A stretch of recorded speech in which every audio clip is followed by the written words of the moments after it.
There ain't nothing like whenever you're going through life and the people you thought you could depend on, you can't depend on them anymore. God will allow you to get to a place where you feel like you've lost your covering and you've lost your communion with those that used to stand by you, and now they've turned their back on you. He said, I'm going through a season where I have no covering.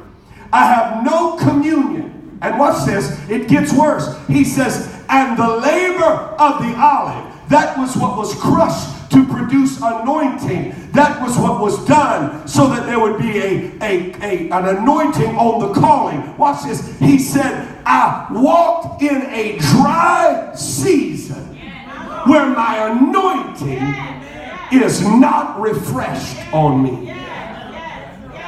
I'm just going to tell the truth and shame the devil tonight. Just because we're preachers and just because we're worshipers don't mean that we don't go through seasons of dryness, seasons of being parched, seasons of being dehydrated, seasons of coming to church and we lift our hands and we know how to grab the mic and say, come on somebody. We know how to grab the mic and say, we can't get no help in here. And that's just some things that kind of roll out, and then you got to get in your car, go to your house and say, God, what in the heck is going on here? Where is my oil? Where is my anointing? Where is my refreshing? There are going to be seasons in your life when you're going to have to trust God whenever you don't see anybody on your side, when you don't see anything that is coming in communion in your life, and you don't feel nothing. I've had to praise my way through dry seasons many a time. I admire somebody that'll lift their hands even though I don't feel it tonight. I don't feel like singing, but I'm going to bless the Lord at all times. I don't feel like praising, but his praise shout.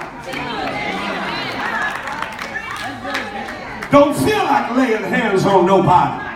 Don't feel like praying for nobody. Don't feel like believing for nobody. Seasons of dry situations. Who am I preaching to tonight? You've had to deal with some dry situations. And let me tell you something. When you lose your covering and when you lose your ability to have fruit on the vine, your communion, it'll rob you of your anointing. You'll feel like you're dry and all by yourself, like Jesus did in the wilderness. But you've got to keep pushing through the dry seasons of your life. Come on, somebody. If you're in a wilderness tonight, throw your hands up and just say, I'm ready for my turn. He says, the blossom of the fig tree will not cover me anymore. He said, the fruit on the vine will not commune with me anymore. He said, the olive tree that gives me my covenant oil is not on me anymore. He's in a bad place. Because we ain't talking about just any parishioner. We're talking about the prophet. Right. Come on, somebody. When the pastors wore out, you know the churches wore out. He says, and the fields shall yield no meat. He's in some bad situations. Now the enemy's messing with his currency. The enemy messed with his covering. The enemy messed with his communion. The enemy messed with his covenant. And now the enemy's messing with his currency. He said, I sowed and I did not reap. I planted and I did not harvest. I gave and nothing was given back. Have you ever been in a season like that? Where you feel like you've done everything you're supposed to do and everything that's supposed to happen is not happening. You still have to stand. I'm getting ready to preach. Hold on for a second. I know I'm getting y'all through a depressing type situation here, but stay with me. Stay in the back seat. I'm still driving. Come on, somebody. Nudge your neighbor and say, God's going to get us out of here. Watch this. He says, this is one of the most painful ones. He says, and the flock shall be cut off from the fold. Are you here? He's lost his covering. He's lost his communion. He's lost his covenant oil. He's lost his currency. And now he's lost his crowd.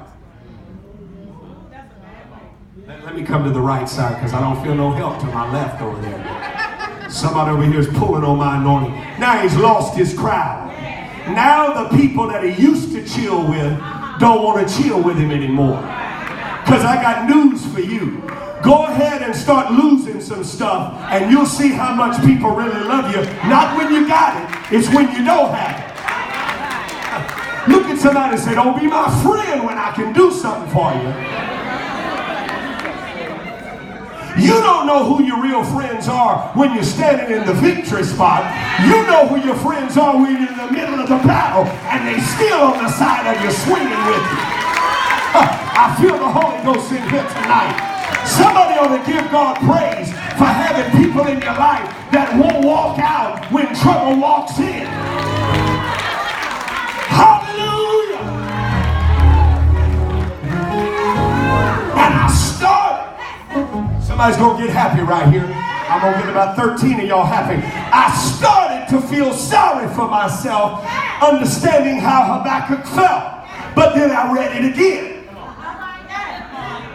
Because I thought that the crowd walked off. But Habakkuk said, no, they were cut off. Wait a minute, somebody needs to help me with the Holy Ghost tonight. See, sometimes if you won't get rid of what shouldn't be in your life, God will come and cut it off. Hallelujah. And anytime you get cut off, you might walk out with a limp, but you're coming out without anything that you shouldn't have had on you. Just look at your neighbor and say, neighbor, let God do his surgery.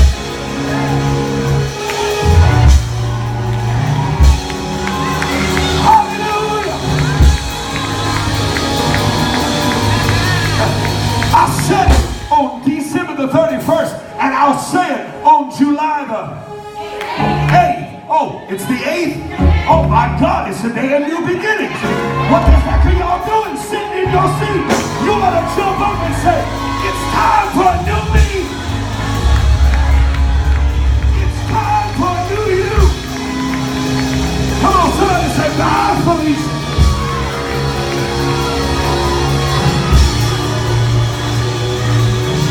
You trying to hold on what God is trying to cut off.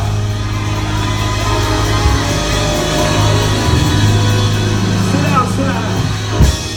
I got to hurry. I only got 5 more minutes of anointing because y'all are all late. He says, I lost my covering. I lost my communion. I lost my covenant anointing.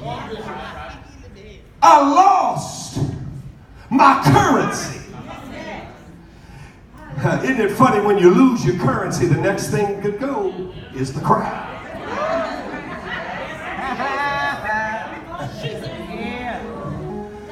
Now I've lost my crowd. Oh, and it gets worse.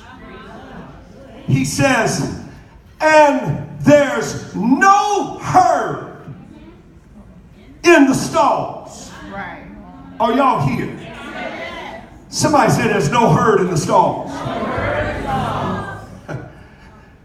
There's no backup plan waiting on me. You know, it's easy to go through trouble when you got stuff in reserve. That's right. Hello, somebody. I got a brother.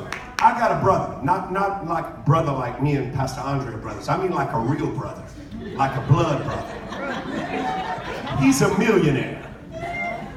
He's a millionaire. And he budgets himself every week. I wish I was like him, but I couldn't live like that. He budgets himself every week. And when he gets to the end of that budget, He says, I'm broke. I'll be over there and I'll say, y'all want to go eat out? I can't go eat out tonight. Why not? I don't have any money. I said, what? You got millions of dollars in the bank. I can't touch that. Well, you're not broke. Yeah, I am. I'm broke. I'm broke. I'm not. Habakkuk's not talking about those kind of people. Y'all know those kind of people, right? You know what I'm talking about. The ones that go to the bathroom when the check comes to the table.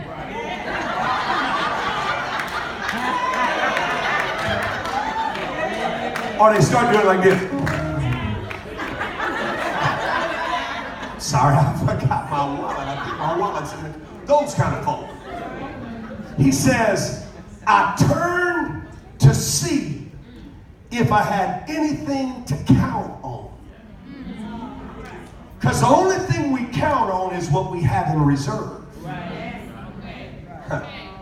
So he lost his covering. He lost his communion. He lost his covenant anointing. He lost his currency. He lost his crowd. And now he's lost what he was counting on.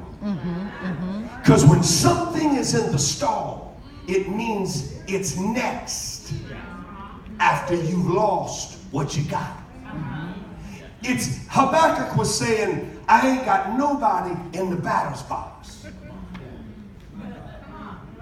I don't have anybody I can count on to step in and help me with this situation.